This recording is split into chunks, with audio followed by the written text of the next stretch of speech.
On a quiet Tuesday afternoon, an elderly man passed away in a small, cramped apartment. He spent his entire life clipping coupons, driving a beat-up sedan, walking blocks to save 50 cents on coffee. He was the poster child for financial discipline. But when the state opened his rusted metal box beneath his bed, they found $4 million in stock certificates. He died rich, but he lived entirely poor. And his final diary entry contained a confession that his family never saw coming. Most people believe the path to wealth is a straight line built on sacrifice. You pinch pennies, you hoard your cash, you bury your desires. But what if the very habit keeping you safe is actually the invisible anchor keeping you broke? Today, we pull back the curtain on a terrifying psychological glitch. We are going to expose why spending money, the exact behavior you've been told to avoid, is the single most powerful lever to generating true generational wealth. Meet David. He's 26, brilliant, and utterly terrified. David was raised on the gospel of scarcity. A dollar saved is a dollar earned. He kept his expenses so low, it felt like a prison. He had $20,000 sitting in a basic savings account. It was his fortress, his shield against the world. Every night, David looked at that number. It gave him pride. It gave him a sense of control. He believed that if he just kept adding to the pile, eventually the pile would set him free. But there was one calculation David completely forgot to make. An opportunity knocked.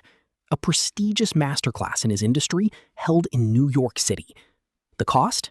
$3,000. To David, $3,000 wasn't an investment. It was an attack on his fortress.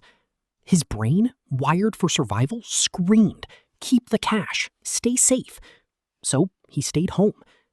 While David saved his $3,000, his colleague Sarah borrowed the money to go. She didn't have a fortress. She had a strategy. And that is when the invisible trap snapped shut on David. Money sitting still doesn't grow. It rots. While David guarded his static pile, inflation slowly eroded its purchasing power. But worse than inflation was the stagnation of his mind. By refusing to spend, he hadn't saved $3,000. He had actually traded a $500,000 career leap for a false sense of security. 5 years later, David's fortress had grown to $40,000, but his life looked exactly the same. Same dead-end job, same crushing anxiety. One evening, he ran into Sarah. She was now running her own agency. She didn't have a massive savings account. She had an ecosystem of cash flow. She looked at David and said something that changed his perspective forever. "You're treating money like oil paintings to look at. I treat it like gasoline to burn." The realization hit David like a physical blow. His obsession with holding on to money had blinded him to its only true purpose: velocity. Why do our brains do this to us? It goes back thousands of years. To our ancestors, hoarding food meant survival. If you ate everything today, you died tomorrow. We transferred that evolutionary fear directly onto paper currency. We mistake the hoarding of money for the hoarding of safety. But modern wealth operates on a completely inverted set of rules. The ultra-rich do not get rich by withholding. They get rich by circulating.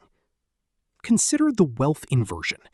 When you spend money on assets, on your health, on time-saving tools, and on high-level skills, you aren't losing capital. You are converting low-velocity paper into high-velocity leverage.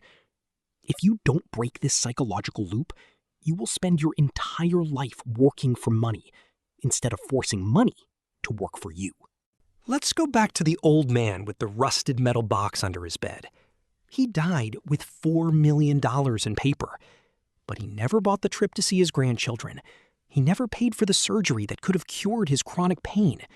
He lived in fear of a rainy day, completely oblivious to the fact that his entire life was a thunderstorm. Money is not a trophy to be collected. It is a river meant to flow. If you dam the river to keep the water, it turns stagnant. True wealth belongs to those who have the courage to let it flow, knowing that the faster it leaves your hand into things that multiply your value, the heavier it returns.